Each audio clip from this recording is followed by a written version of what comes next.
그래서 이제 오늘부터 전산 세무 몇 급이세요? 2급.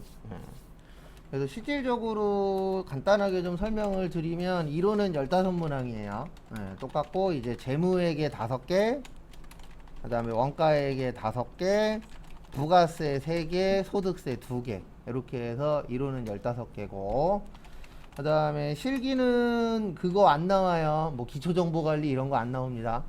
거래처 놓고 이런 거 안 나오고 바로 일반 전표 나와요. 그래서 일반 전표가 5개, 메인 매출 전표가 5개, 부가세가 2개인데 요게 10점이에요. 2개 다 합쳐서. 뭐 가끔씩 요거보다 배점이 조금 더 커질 때도 있고 줄어들 때도 있는데 거의 10점짜리로 나옵니다. 그 다음에 결산이 5개 나와요. 여기는 결산 잘해야 돼요. 그 다음에 마지막으로 소득세 2개. 근데 여기는 15점이에요. 두 문제가. 그래서 이렇게 되어 있어요. 조회 이런 건 안 나와요. 조회는 저기 전산 회계에서만 나와요. 그래서 이렇게 해서 되어 있고 저희가 주로 볼 거는 여기에요. 부가세 여기랑 그 다음에 소득세. 왜냐면 나머지는 다 했던 거죠. 그렇다고 해서 안 한다가 아니고 나머지는 했던 걸 기반으로 이제 문제풀이 위주로 갈 거고 이쪽은 이제 새로 배우시는 거니까 부가세하고 소득세는 그래서 이쪽 위주로 볼 겁니다. 왜냐면 배점이 세요. 4문제인데 25점이에요. 그래서 저희 목표는 25점은 아니고 15점 이상. 왜냐면 이게 난이도가 얘도 너무 많이 차이가 나서 뭐 잘 맞을 땐 25점 다 맞기도 하지만 평균적으로 다 맞기가 쉽지가 않거든요. 그래서 저희 목표는 15점 이상이라고 보시면 될 것 같습니다. 그래서 이제 이걸 가지고 오늘부터 할 건데 겹치는 거는 간단하게만 보고 넘어갈 거예요. 겹치는 부분까지 뭐 세세하게 볼 상황은 안 되니까 저희가. 그래서 이쪽은 거의 겹쳐요. 재무회계하고 원가회계는. 그래서 주는 여기가 될 거예요. 부가세하고 뭐요? 소득세. 그래서 일단 재무회계 간단하게 볼 겁니다. 그래서 일단은 저기 16페이지 질적 특성. 그래서 질적 특성은 세무에도 나옵니다. 그래서 믿어야 된다, 신뢰성, 맞게 써라, 목적, 적합성. 그래서 신뢰성에는 표현의 충실성, 검증 가능성, 중립성. 그 다음에 목적에는 예측가치, 피드백가치, 적시성 있었죠. 요거 잘 기억하시고 그 다음에 18페이지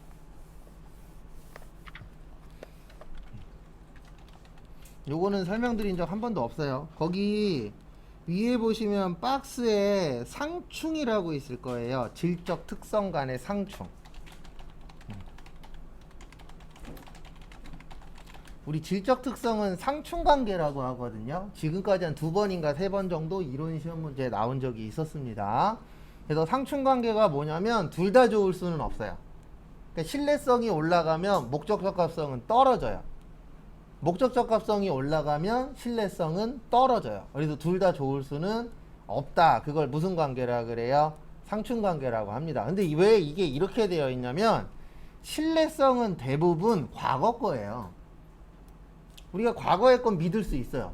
과거에 집값이 1억이었대. 믿을 수 있죠. 왜요? 실제 1억에 뭐가 됐으니까? 거래가 됐으니까. 근데 앞으로 집값이 10억이 될 거래. 믿으면 안 가잖아요. 왜요? 아직 거래가 된 적은 없으니까. 근데 목적에는 맞아요. 왜냐면 우리가 집값이 오르기를 원하시는 분들이 많잖아요. 그래서 이게 하나가 높으면 하나는 떨어지도록 되어 있어요. 구조 자체가. 그걸 무슨 관계라 그래요? 상충관계. 그래서 질적 특성은 상충관계입니다. 그래서 신뢰성이 높으면 목적적합성은 떨어져요. 둘 다 좋을 수는 없다. 그걸 무슨 관계라 그래요? 상충관계라고 표현을 합니다. 그래서 거기 잠깐 보시면 1번 유형자산을 역사적 원가. 역사적 원가라는 게 옛날이에요. 역사가 대부분 과거 거잖아요. 그래서 과거의 금액으로 하면 신뢰성은 올라갑니다. 왜냐면 과거 금액이 정확하게 얼마에 거래됐다 이런 것들이 있잖아요. 그래서 신뢰성은 올라가는데 목적적합성은 떨어져요. 왜냐면 이 목적이라는 게 대부분 미래 거거든요. 그래서 내가 이 주식을 사서 얼마에 팔아서 이익을 보겠다. 근데 과거의 금액은 확정은 됐지만 믿을 수는 있지만 이 금액이 미래의 금액이 되는 건 아니잖아요. 오를 수도 있고 떨어질 수도 있으니까. 그 다음에 거기 2번에 보시면 시장성 없는 이라고 있죠. 시장성 없는 이라고 나오면 머릿속에서 이게 기억나야 돼요. 매도 가능 증권. 그 다음에 시장성 있는 이라고 나오면 뭐가 기억나야 돼요? 단기 매매 증권. 왜냐면 시장이라는 곳이 사고 파는 데잖아요. 그러면 시장성이 있다 그러면 사고 팔기가 쉽다 이렇게 이해를 하시면 되고, 시장성이 없다 그러면 사고 팔기가 어려운데 이렇게 보시면 돼요. 비상장 주식하고 상장 주식. 우리 비상장 주식은 사고 팔기가 어렵습니다. 왜요?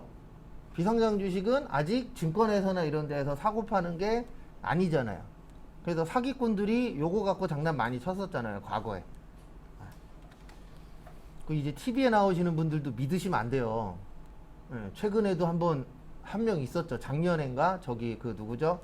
유재석 씨하고 그 케이블 TV에서 유재석 씨하고 누구하고 그 조세호 씨인가? 예. 그 두 분이 나온 프로에 유튜버였는데 사기꾼이 나온 적 있었잖아요. 그러니까 앞으로 TV도 100% 믿으면 안 돼요. 왜냐면 검증을 못 해요. 이 사람이 정확하게 이런 내용을 갖고 하느냐. 그래서 요즘 제가 저런 거 많이 보거든요. 뭐지? 김 기자인가? 해갖고 그 TV에는 안 나오는 내용들 이렇게 다루는 기자들이 있어요. 예. 그런 거 보면은 유튜브 안에서도 사기꾼들 많아요. 근데 그 사기꾼들이 어디에도 나와요. 이제는 TV에도 나와요. 요즘에 보면 TV에 만약에 패널이 5명 나온다 그러면 그 중에 2명 내지 3명은 유튜브 하는 사람들이에요. 사기꾼들이 많거든요. 그러니까 뭐든지 다 믿으면 안 됩니다. 앞으로는 내가 알아서 결정하는 건데 그 책임도 이제 누가 지는 거예요? 내가 지는 거예요. 앞으로 사기꾼들이 더 많아요. 우리나라 사기치기 좋은 나라잖아요. 100억 사기 쳐도 1, 2년만 갖다 나오면 돼요. 그래서 그전에도 있었잖아요. 강남에 무슨 뭐 부장가 해갖고 그 사람도 TV에 나왔었다가 어쨌든 사기치는 걸로 들어갔었잖아요. 그 사람이 사기친 게 요거였거든요. 비상장 주식 팔아먹는 거. 자기가 싸게 사갖고 어떻게 하는 거예요? 비싸게 팔아먹는 거. 앞으로 그런 일이 더 많을 거예요. 왜냐면 우리나라는 사기치기 좋은 나라잖아요. 전 세계에서.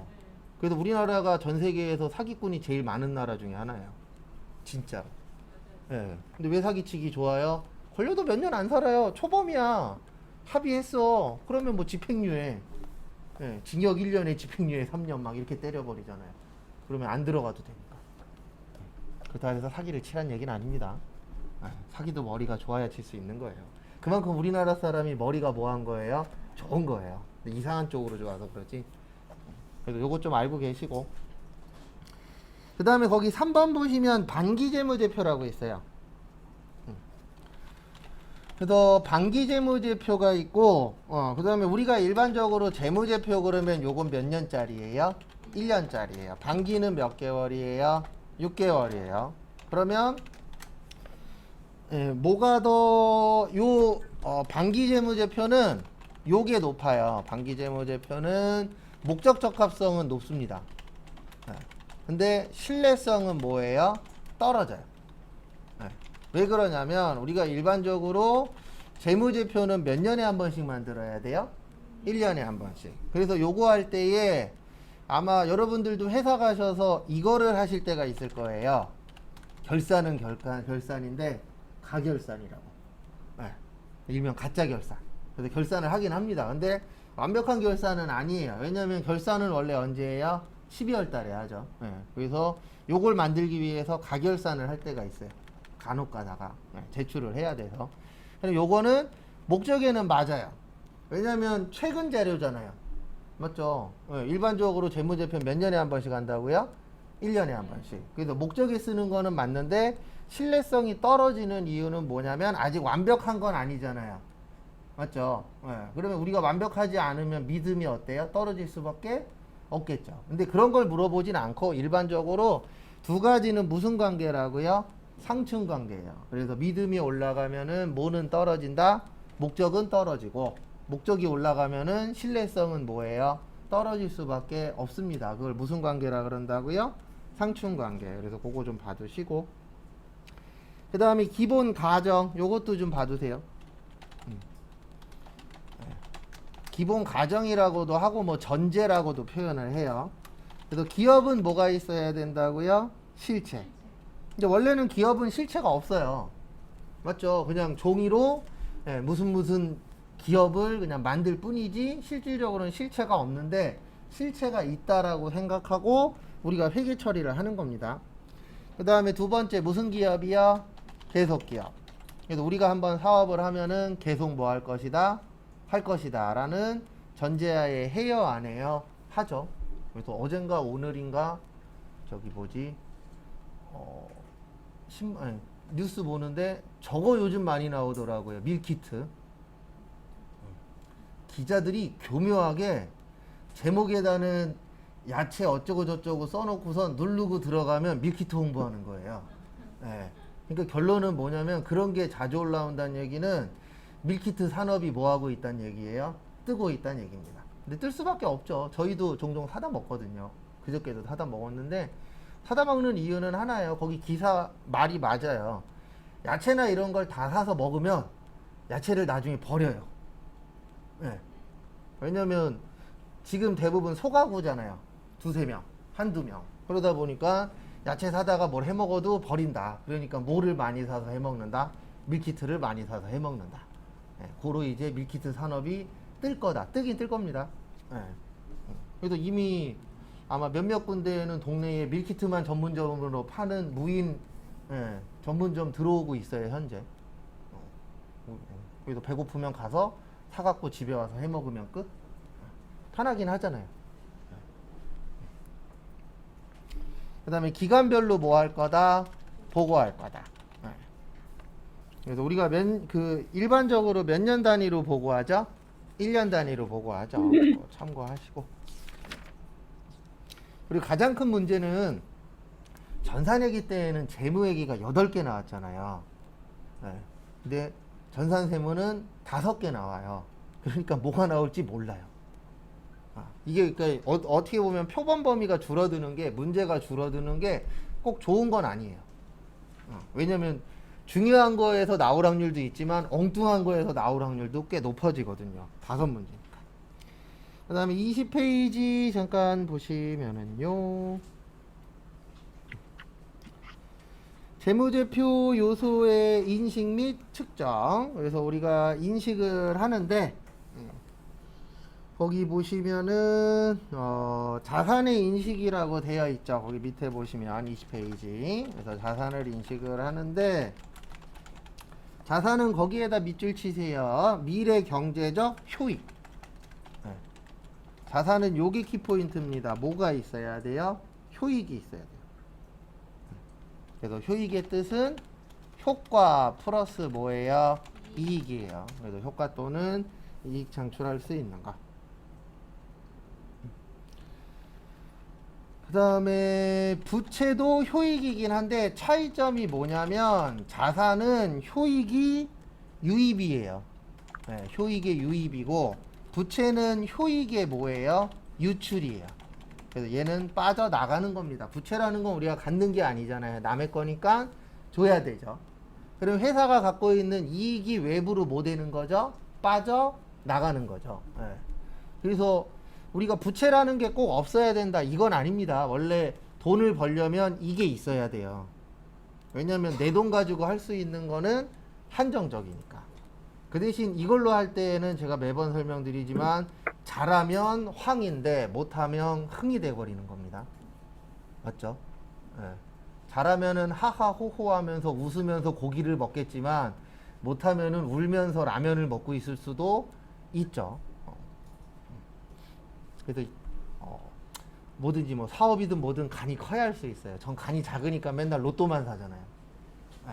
근데 간 크신 분들은 대출 받아서 막 비트코인 사고 부동산 사고 해요 안 해요? 하죠.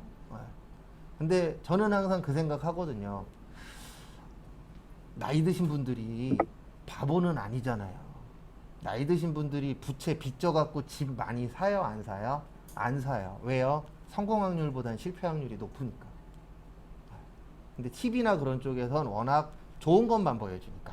누가 100억 벌었대. 100억 번 사람 있죠. 근데 과연 100억 번 사람이 그 투자한 사람 중에서 몇 프로나 되겠어요? 0.0000 몇 프로 되겠죠. 실질적으로. 지금 힘들잖아요. 코로나로. 지금 힘들어도 몇십억, 몇백억 버는 사람 있어요? 없어요? 있어요. 근데 그 퍼센트가 몇 프로 안 되니까 사람들이 장사를 못 하는 거죠. 왜냐면 위험하니까, 지금 현재.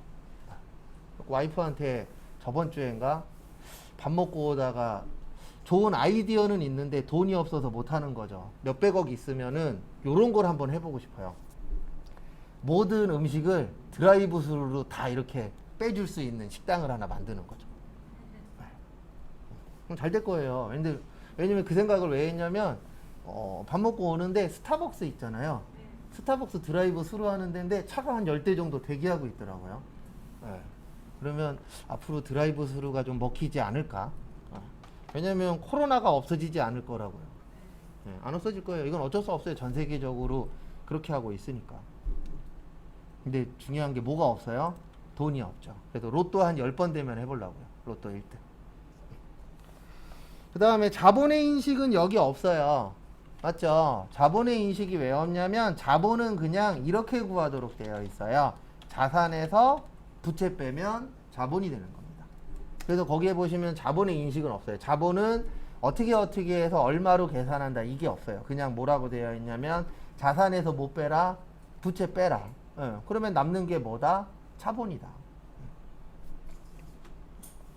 그래도 결혼 안 하신 분들은 나중에 이제 결혼하실 분 생기시면 이걸 물어봐야 돼요.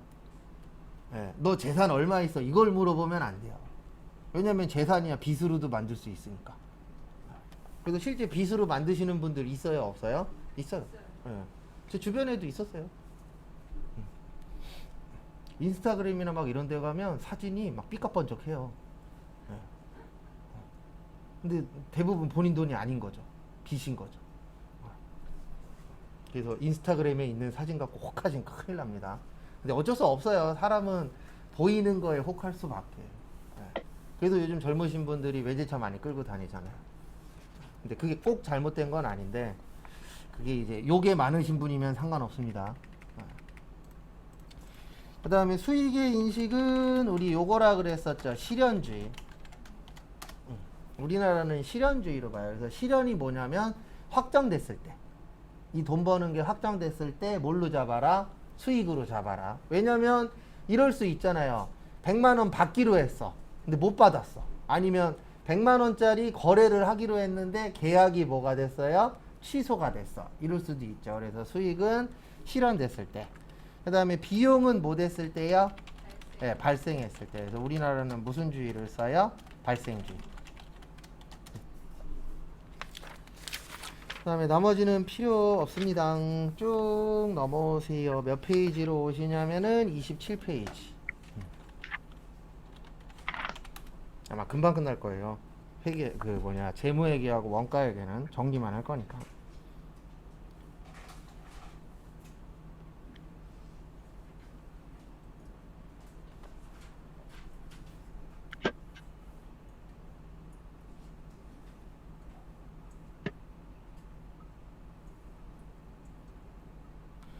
그 다음에 현금 및 무슨성 자산이요?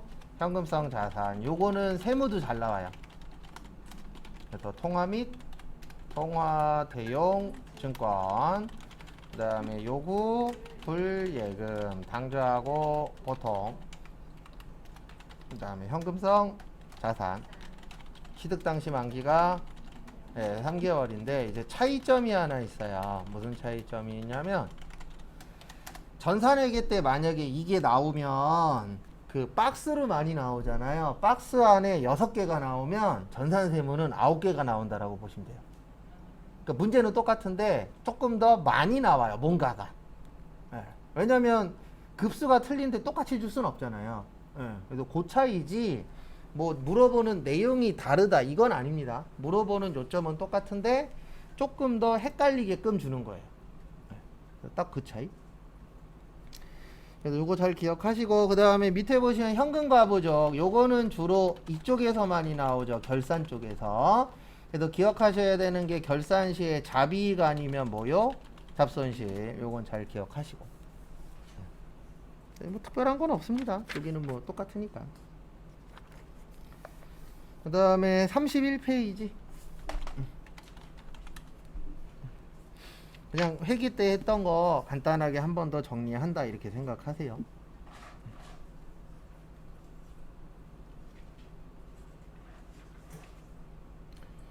그래서 31페이지 보시면은요, 무슨 예금이요? 당좌예금. 근데 솔직히 우리가 당좌예금은 잘 풀어요. 문제 푸실 때. 근데 당좌예금 말고 요거를 좀 기억하세요. 당좌차월. 거기 밑에 보면 당좌차월 있죠?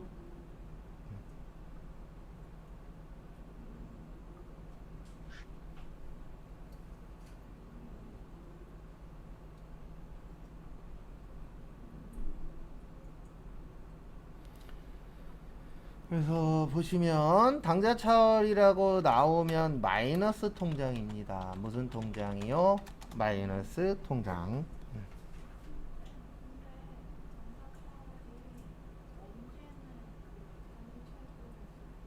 아, 언제는 단기차입금으로 쓰냐면은요, 당좌차월이 없을 때. 네. 그러니까 요 당좌차월 있잖아요. 요거를 단기차입금으로 쓸 때도 있어요. 그 차이점은 뭐냐면 프로그램에 입력할 때 당좌차월이 없어. 아니면 정답에 당좌차월이 없어. 그러면 그때는 뭐가 되는 거예요? 단기차입금. 왜냐면 마이너스 통장이 다 단기차입금이거든요. 왜냐면 마이너스 통장의 뜻이 뭐냐면 요게 신용대출이에요. 마이너스 통장 자체가. 예. 그러니까 간단하게 설명드리면 그냥 대출 받는 거예요. 근데 이제 일반 대출하고 차이점이 뭐냐면 일반 대출은 받으시려면 서류 집어넣어야 되죠? 그 다음에 서류 통과될 때까지 또 기다려야 되잖아요. 그게 없는 거예요. 기다릴 필요 없이 서류 들어갈 필요 없이 그 전에 이미 다 계약이 되어 있는 거예요. 은행하고. 예, 그래서 마이너스 통장을 실제 사업하시는 분들이 쓰는 이유는 딱 하나예요. 내가 내일 당장 돈이 필요해. 근데 대출 받으려면 내일 안 나오거든요. 서류 집어넣어야 되죠. 서류 통과될 때까지 기다려야죠. 뭐 돈이야 바로바로 입금되긴 하지만. 그래서 사업하시는 분들이 마이너스 통장을 만드는데 좀 전에 이제 질문하신 거는 언제 단기 차입금 쓰냐. 요거는 요게 없을 때. 그리고 당좌예금 아닐 때도 단기 차입금 쓰는 거예요. 뭐 보통 예금에서 우리가 마이너스 통장 생길 수도 있어요, 없어요? 있죠. 그럴 때는 무슨 차입금이요? 단기 차입금. 근데 이제 당좌예금인데 당좌차월이 있으면 당좌차월이고 당좌차월이 없으면 무슨 차입금이요? 단기 차입금. 그렇게 봐주시면 되세요. 반대 개념도 있어요? 반대 개념은 없죠. 왜냐면 그냥 반대 개념은 우리 통장에 돈 있는 거 빼쓰는 거잖아요. 예, 그래서 그거는 실질적으로 특별한 게 없어요. 왜냐면 둘 중에 하나거든요. 통장에 돈이 있는 걸 빼쓰냐, 통장에 돈이 없는데 빼쓰냐. 이거 두 가지밖에 없어요. 그 다음에 어디 갔냐? 34페이지.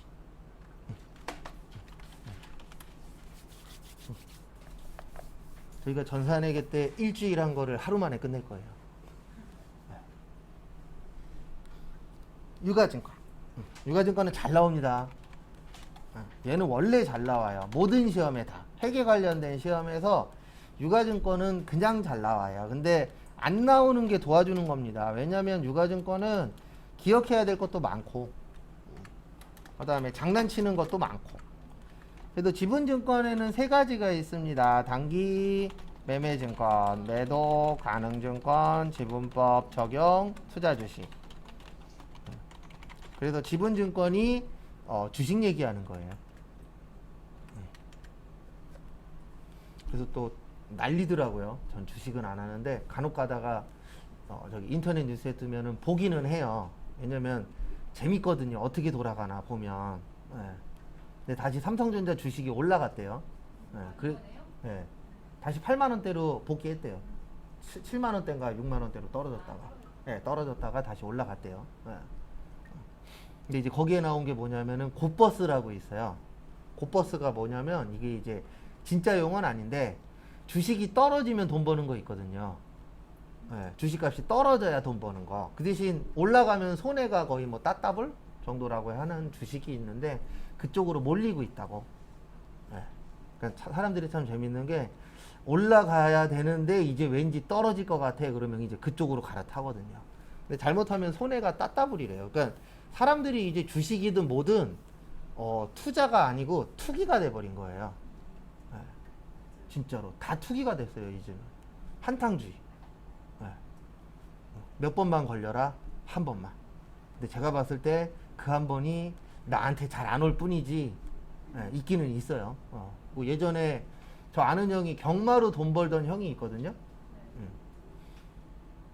다 정보 갖고 돈 버는 거예요. 예. 본인 능력 갖고 돈 버는 게 아니에요. 남의 능력 갖다가. 예. 근데 또 그 능력 갖다가 또 잘못해 갖고 저기 몇십억 잃으신 분도 있죠. 소위 우리나라에서 잘 나간다는 주식 투자 전문가 있잖아요.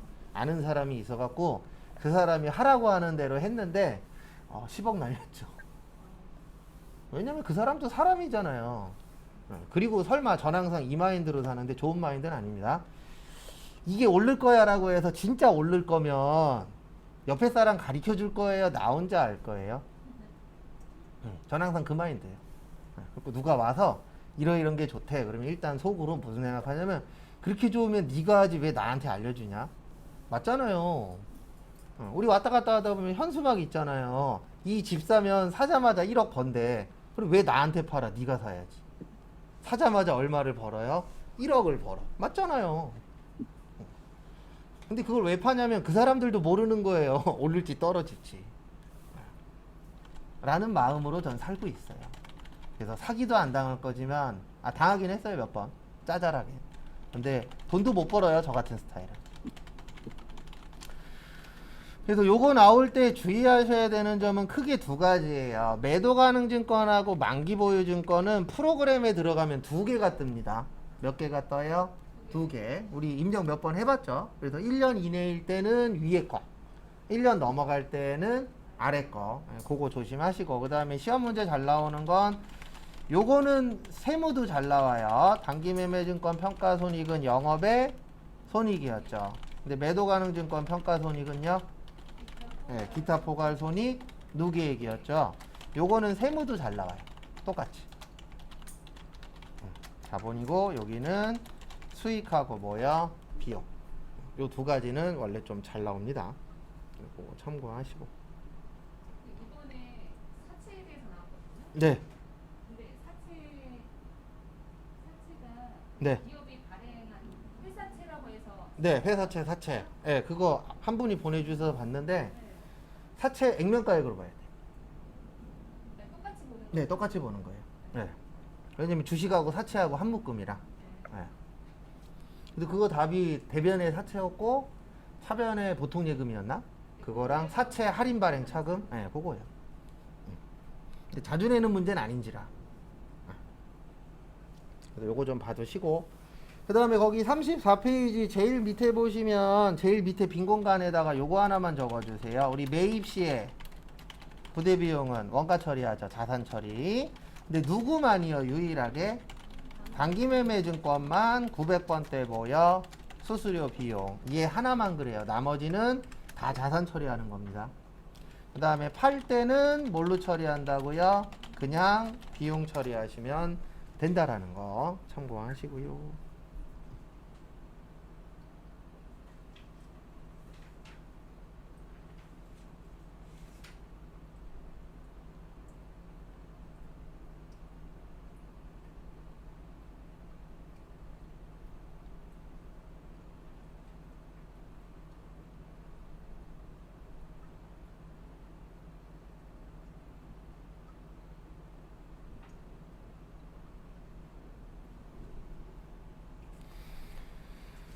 그 다음에 뭐 나머지는 분기 연습하면서 또 보면 되고요. 쭉 넘어오셔서 42페이지. 그리고 그 사이사이에 보시면 문제 있어요. 풀어보셔도 되고 안 풀어보셔도 크게 지장은 없습니다. 왜냐면 여기 사이사이에 있는 거 대부분 기출문제거든요.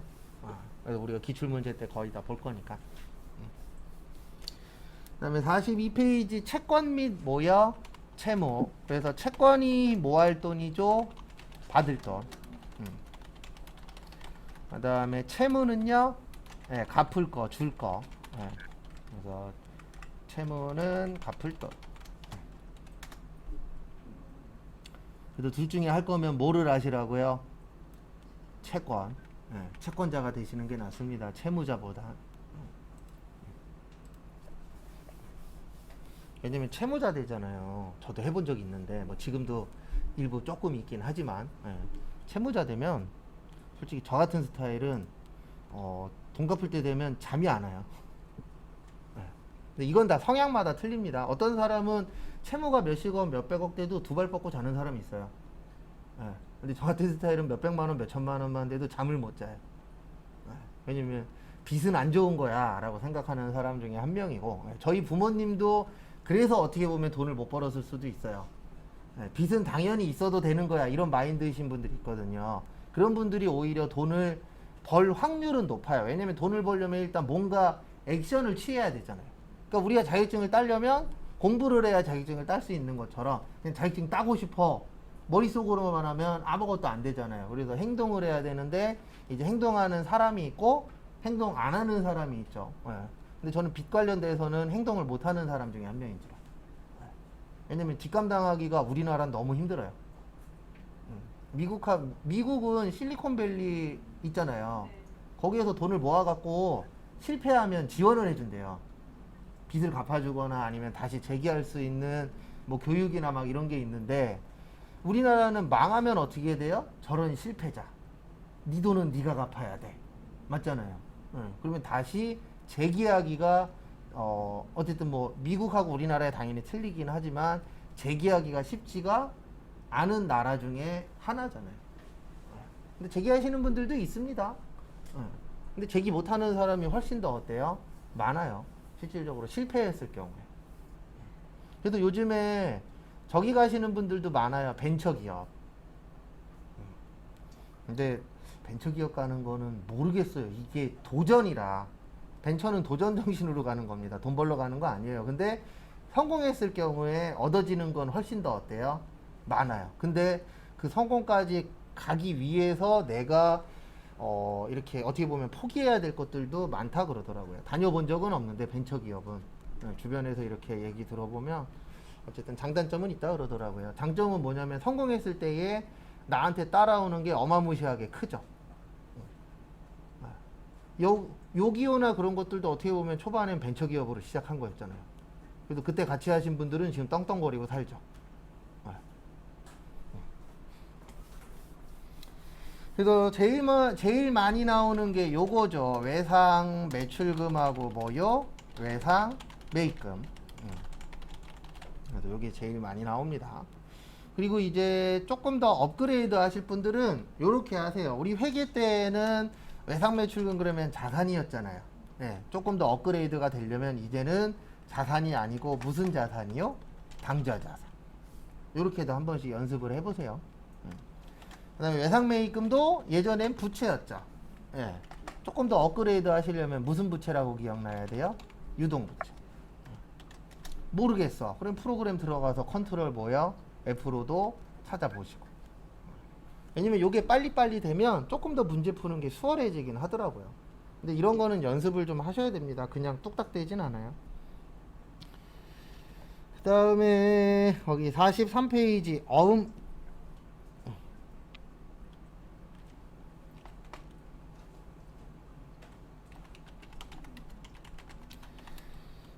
어음에는 두 가지가 있습니다. 받아야 된다, 받을 어음, 줘야 된다, 지급 어음. 이렇게 이제 두 가지가 있는데 일단 어음에서 기억하셔야 되는 건 어음 할인. 그 다음 무슨 거래요? 매각 거래. 그러면 매출, 채권, 처분, 손실 있었죠. 그 다음에 저거 추심 수수료 나올 때 있어요. 이때는 수수료 뭐요? 비용. 그래서 추심 수수료 아마 보신 분들이 있을 거예요. 한두 문제 정도. 요게 조금 더 잘 나와요. 그렇다고 해서 뭐 아주 많이 차이 나진 않는데 한 매출채권 처분 손실 두세 번 나올 때 추심 수수료 한 번 정도.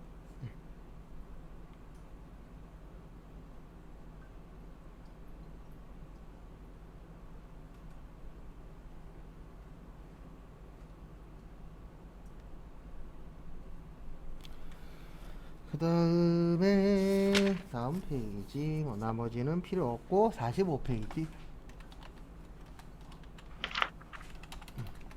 이거 우리 문제 풀면서 많이 봤죠. 어음에 배서 나오면 무슨 어음이야? 받으러. 근데 배서 나왔을 때 주의하셔야 되는 점은 하나입니다. 거래처 쓰는 거. 왜냐면 이 어음의 배서는 대부분 남한테 받은 어음을 다른 사람한테 주는 거잖아요. 그래서 거래처가 바뀌는 거 여러 번 본 적 있었죠. 그거 주의하시고. 그 다음에 어음 할인 매각 거래는 이야기했고 49페이지.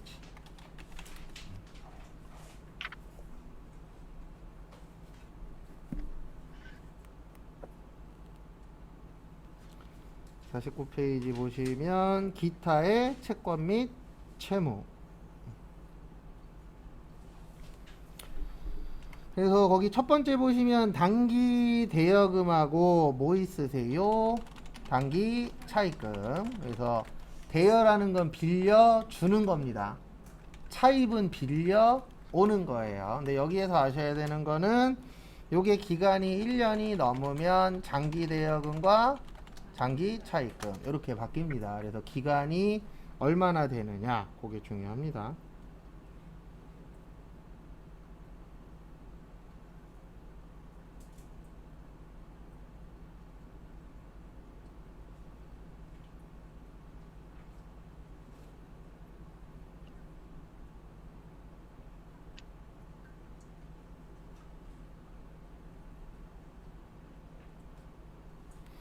참고하시고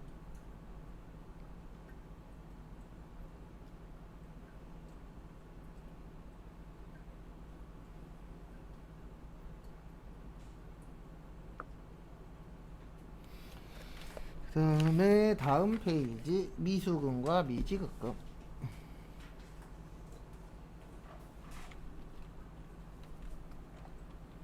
50페이지 보시면 미수금과 뭐요? 미지급금. 근데 여기에서 할 얘기는 이거밖에 없어요. 우리 외상에는 외상 매출금하고 외상 뭐 있죠? 매입금. 요거는 판매와 관련이 있다. 우리 회계는 판매가 중요합니다. 왜 중요하냐면 우리 회계 자체가 이제 회사 관련된 거잖아요. 회사의 목표는 하나입니다. 물건 팔아서 이익 창출하자. 그러다 보니까 이게 판매와 관련이 있느냐 없느냐가 어때요? 중요하죠. 그래서 판매와 관련이 있으면 외상 매출금, 외상 매입금. 판매와 관련이 없으면 미수금, 미지급금. 어음도 똑같죠. 어음도 판매와 관련이 있으면 받을 어음, 지급 어음. 판매와 관련이 없으면 뭐야? 미수금, 미지급금. 이렇게 나누어지죠.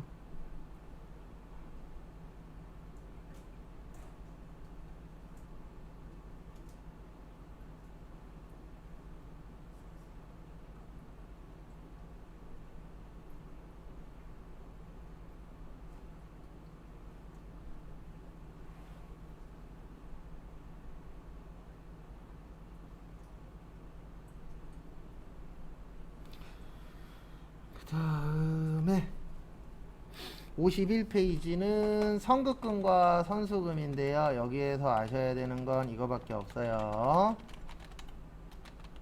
선급금과 선수금은 언제 쓴다 그랬죠? 계약금. 그래서 계약금을 먼저 줬다. 그럴 때 뭐요? 선급금. 그 다음에 먼저 받았다. 선수금. 그래서 주의하셔야 되는 게 공부하실 때 급자 나오면 다 주는 것과 관련된 거예요. 그래서 미지급금 안 줬다. 그 다음에 숫자는요 받는 것과 관련된 겁니다. 그래서 선수금은 먼저 받았다. 미수금은 못 받았다. 이런 식으로 이제 급이냐 수냐 거기에 따라서 달라진다라는 거 참고하시고, 그 다음에 52페이지 가지급금과 가수금. 특히 가지급금 시험 문제 잘 나옵니다. 그래서 우리 시험 문제에는 크게 두 가지로 많이 쓰죠. 하나는 뭐 갈 때요? 출장 갈 때. 그래서 출장비. 또 하나는 사장님이 개인적인 용도로 뭐 하실 때요? 사용하실 때. 그래서 회사 돈을 개인적으로 쓰는 경우 있다 없다? 있다. 원래는 안 됩니다. 그래서 어떻게 보면 이 가지급금이 관리 잘 하셔야 돼요, 회사에서. 왜냐면 이게 세법에는 어떻게 되어 있냐면은요, 사장님이 가지급금 쓰면은 이자 계산해서 이자까지 받으라고 되어 있어요. 왜냐면 회사 돈을 쓴 거지 내 돈을 쓴 게 아니기 때문에, 개념 자체가 회계에서. 근데 대부분 사장님은 회사 돈은 누구 돈이에요? 내 돈이야. 예, 원래 이런 마인드를 가지고 계신 분들은 법인을 차리면 안 돼요. 원래 개인 회사로만 갖고 있어야 돼요. 그래서 우리가 이런 얘기 합니다. 나중에 회사 가시면 아마 들어보실 건데, 개인 같은 법인 회사들이 우리나라에는 많아요. 원래 법인이 되면 안 되는데 법인으로 돌리는 거예요. 근데 돌리는 이유는 하나입니다. 뭐 적게 내려고요? 세금 적게 내려고. 세율이 거의 개인이냐 법인이냐에 따라서 거의 2배 이상 차이 나거든요. 네. 그러니까 법인이 제일 많이 내는 세율이 20% 정도예요. 근데 개인은 나중에 볼 거지만, 소득세 할 때 볼 거지만 40% 넘거든요. 최고 세율이. 네. 그러면 좀 매출액 좀 나오고 하는 회사들은 거의 최고 세율에 걸려요, 사장님들이. 그러다 보니까 이제 개인 회사에서 법인으로 돌리는 경우들이 많아요. 그래서 나중에 혹시 사업하시면 이제 대부분 세무사 사무실을 쓰잖아요. 그래서 사업이 잘 되면 매출액이 얼마 이상 넘어가면 세무사 사무실에서 연락 와요. 뭐라고 하냐면은 요즘 매출액이 너무 많으니까 개인에서 법인으로 뭐 하자고요? 돌리자고. 왜냐면 그렇게 해야 세금을 덜 낼 수 있으니까. 근데도 안 돌리시는 분들도 있어요. 근데 안 돌리는 가장 큰 이유 중에 하나가, 법인이 되면 오픈을 해야 되는 상황이 올 수 있거든요. 근데 개인은 오픈을 안 해도 돼요. 네. 그래서 코카콜라가, 저도 뭐 이 얘기 거의 다 들었을 건데, 코카콜라가 저작권이 있어요. 그 저작권 말고 뭐지? 뭐라 그러더라고. 레시피 관련돼서 이렇게 내는 거 있었는데, 백종원 씨가 저번에 그 죽 관련돼서 한번 나온 적이 있었잖아요. 네. 그거를 못하는 이유가 그거래요. 그 권리를 받으면 3년인가 5년 후에 레시피를 오픈해야 된대요. 네. 그래서 코카콜라가 그 무슨 건인지 지금 기억이 안 나는데, 어쨌든 그 권리가 신청이 안 되어 있다 그러더라고요. 왜냐면 레시피가 오픈되면 안 되니까. 근데 요즘 솔직히 TV 보면 레시피 다 나오잖아요. 근데 매번 느끼는 건데, 뭐 달인이나 맛집이라 그래서 나오는 데들 있잖아요. 그리고 그게 진짜인지 모르겠는데, 진짜 그렇게 하면 맛이 없을 수가 없을 것 같아요. 뭐 고추장 하나 만드는데도 막 거기 안에다가 막 이것 넣고 저것 넣고 막 10시간 동안 막 고고 막 장난 아니잖아요. 맞죠? 예. 따라하라 그래도 못해요, 일반 사람들은. 예. 한 며칠만 하면은 이렇게 해서 돈을 벌어야 되나? 그 생각 할걸요. 그래서 돈 버는 집은 괜히 돈 버는 게 아니긴 해요. 일반적으로 먼저 선점해서 돈 버시는 분들도 있지만, 그렇게 해서 돈 버는 거는 한계가 있더라고요. 네, 대부분 막 50년, 100년 이런 집들은 다 뭔가 비법들이 있잖아요. 근데 가르쳐줘도 못하겠어요. 그래서 요거 두 가지로 잘 나오고, 가수금은 뭐예요? 모르는 돈이 들어온 거죠. 네. 그래서 가지급금하고 뭐요? 가수금. 그 다음에 하나만 더 보고 쉴게요. 54페이지. 상품권 선수금하고 예수금.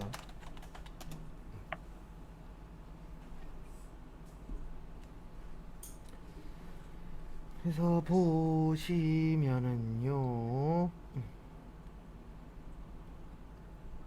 보시면 상품권은 우리가 언제 매출이 된다 그랬죠? 상품권을 회수하고 물건을 뭐 했을 때요? 판매했을 때. 요때 매출이 되는 겁니다. 그래서 요 상품권 선수금은 언제 쓰는 거냐면, 상품권을 판매했을 때. 그래서 상품권을 팔면은 차변에 현금, 대변에 상품권 뭐요?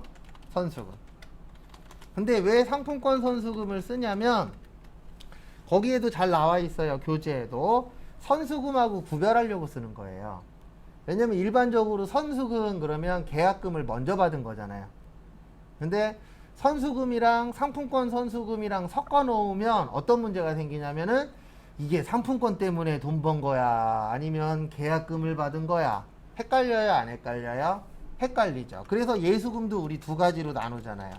그냥 예수금이 있고 부가세 예수금이 있죠. 왜 나눠요? 헷갈리니까 합치면. 그래서 선수금도 똑같은 거예요. 선수금이 있고 상품권 선수금이 있고.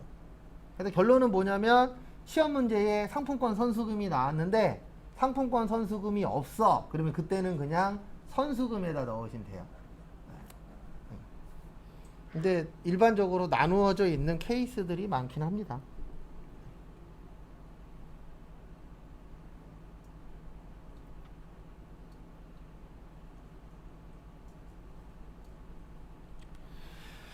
그 다음에 예수금 관련돼서 뭐 시험하고는 관련은 없는 건데 하나만 알려드리고 잠깐 쉴게요. 우리 분계할 때 예수금 분계할 때 대부분 시험 볼 땐 이렇게 했죠. 급여, 예수금, 보통 예금 이런 식으로 처리한 적 있어요? 없어요? 있죠. 네. 회사 가시면 이렇게 처리하는 회사들도 있고요. 이렇게 하는 회사도 있어요. 급여, 예수금인데 예수금을 쪼개요. 어떻게 쪼개냐면 예수금 건강보험, 예수금 국민연금 이런 식으로 거래처를 다 걸어요. 예수금에다가. 네. 그 다음에 뭐 예수금 고용보험 이런 식으로 예수금을 다 나눠버립니다. 근데 왜 나누냐면은 이렇게 하나로만 되어 있으면 어떤 단점이 있냐면은요, 이런 단점이 있어요. 이게 건강보험이 얼만지 국민연금이 얼만지 알아요? 몰라요? 모르죠. 근데 이거는 회사마다 틀려요. 그래서 여러분들도 회사에 가셨을 때 우리 회사는 예수금 하나만 쓰네. 그러면 하나만 쓰면 되는데 우리 회사는 다 쪼개네. 그러면 뭐 하면 돼요? 다 나눠버리면 돼요. 근데 장기적으로 봤을 때는 이게 좋아요. 그래서 제가 항상 하는 얘기지만 내 몸이 불편하면 나중에 편해요. 근데 내 몸이 편하면 나중에 불편해져요. 왜냐면 이런 게 될 수도 있거든요. 만약에 1년 후에 우리 회사 예수금으로 건강보험 얼마 받았어요? 이런 걸 갑자기 계산해야 될 상황이 올 수도 있어요. 그러면 이렇게 만들어 놓으면 이건 한 번에 찾을 수 있거든요. 거래처원장 가서 예수금에다가 건강보험을 걸면 1년치가 쫙 나와요? 안 나와요? 나와요. 근데 요렇게 하시면은 그 내역서를 다시 다 보고 계산을 다시 해야 돼요. 그래서 많은 회사들이 이렇게 나누어서 하긴 합니다. 근데 안 나누는 회사들도 있어요? 없어요? 있어요. 그거는 이제 먼저 했었던 분들의 성향에 따라서 달라지는 겁니다. 그래서 먼저 했던 분들이 이렇게 하나만 쓰네. 그러면 몇 개만 쓰세요? 하나만. 근데 먼저 했던 분들이 여러 가지 쓰네. 그러면 어떻게 하세요? 여러 가지. 그거에 맞춰서 해주시면 되세요.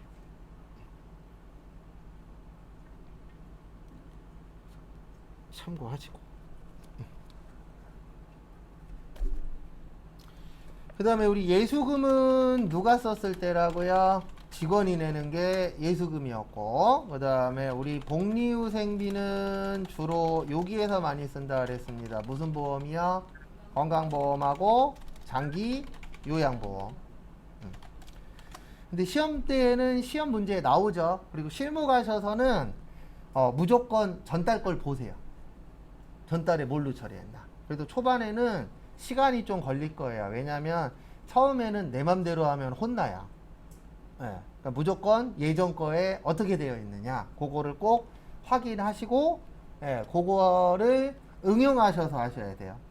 근데 예전 게 없어. 그럴 때에는 내가 아는 지식이나 아니면 세무사 사무실에 물어봐서 처리하면 되는데 예전 게 있으면 꼭 예전 걸로 하시는 게 가장 좋습니다.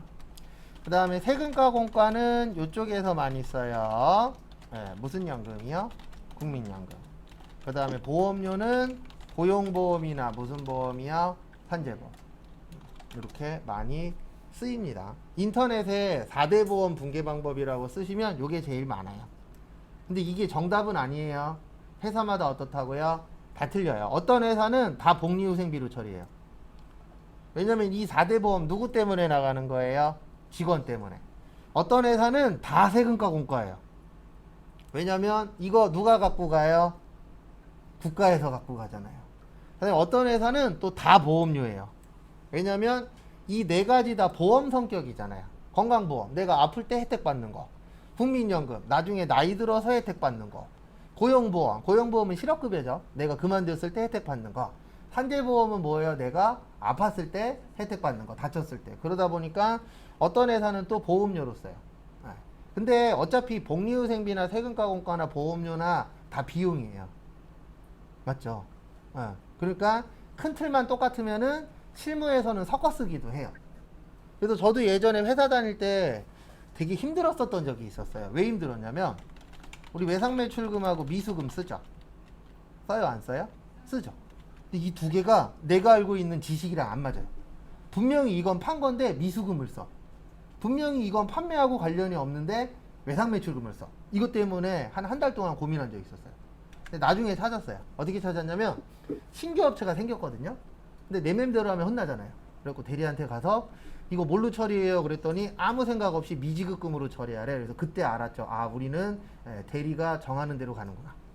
그러니까 본인만의 그건 있는 거예요. 본인만의 개념은 있는데 그 개념이 이론하고는 뭐 하는 거예요? 안 맞아요. 그래서 그 다음부터는 그냥 아무 생각 없이 무조건 옛날 거 찾았어요. 옛날 거 찾아갖고 옛날 게 외상매입금이래. 그럼 외상매입금 쓰고 옛날 거에 미지급금이래. 그럼 뭘로 써요? 미지급금 쓰고. 왜냐면 그 사람이 생각하는 게 일반적인 거하고 다를 수도 있어요. 그럴 때는 그냥 이렇게 처리하시면 돼요. 그리고 또 어떤 회사는 미수금 미지급금을 안 쓰는 회사도 다녀본 적 있어요. 다 외상매출금하고 외상매입금만 써요. 미수금 미지급금이 없어요. 근데 없는데 언제 나타나냐면 결산할 때 나타나요. 네, 그러니까 결산할 때 외상매출금이 한 20% 정도를 미지급금으로 바꾸더라고요. 원래 미수금 미지급금이 있어야 정상이니까. 그래서 왜 그렇게 하나 봤더니 거기 격리 보시는 분이 사장님인가 부사장님 조카예요. 네. 그러니까 꽂아준 거예요. 그러니까 회계를 잘 알아요, 몰라요? 모르죠. 그러니까 편하게 만들어 놓은 거예요. 일하기 편하게. 그런 케이스도 실제 있어요. 그래서 회사 가셔갖고는 항상 과거 걸 많이 보세요. 그러면 좀 도움이 됩니다. 왜냐면 과거 건 믿을 수 있잖아요. 예전에 처리했으니까. 그래도 누가 와갖고 이거 왜 이렇게 처리했어요? 그러면은 예전에 이렇게 처리했는데요 라고 하면 되잖아요. 근데 이러면 혼납니다. 그냥 제가 이거일 것 같아갖고 처리했는데요. 그러면 혼나요. 그래서 언제 걸 많이 보시라고요? 예전 거. 근데 예전 거에 없어. 그러면 무조건 직장 상사한테 물어보세요. 혼나더라도. 왜냐면 그렇게 해서 짧게 혼나는 게 낫지 나중에 크게 터지면 항상 저는 그 얘기 하거든요. 저도 이제 막내 땐 몰랐는데 올라가면 올라갈수록 빠져나갈 구멍을 만들어야 돼요. 그 빠져나갈 구멍 만들 때 제일 쉬운 게 뭐냐면 윗사람한테 물어보는 거예요. 그 잘못되면 뭐라 그러면 돼요? 그때 이렇게 하라고 하셨는데요. 이 한마디면 끝나거든요. 네. 근데 안 물어보고 했어. 그러면 그 덤탱이를 나 혼자 뭐 해야 돼요? 다 써야 돼요. 그러니까 뭔지 모르겠어. 그러면 무조건 그냥 가갖고 물어보세요. 네. 그러면 그때 혼나는 게 나중에 크게 혼나는 것보다 어때요? 좋아요. 그 다음에 잠깐 쉬었다가 10시 35분에 대손부터 보도록 하겠습니다.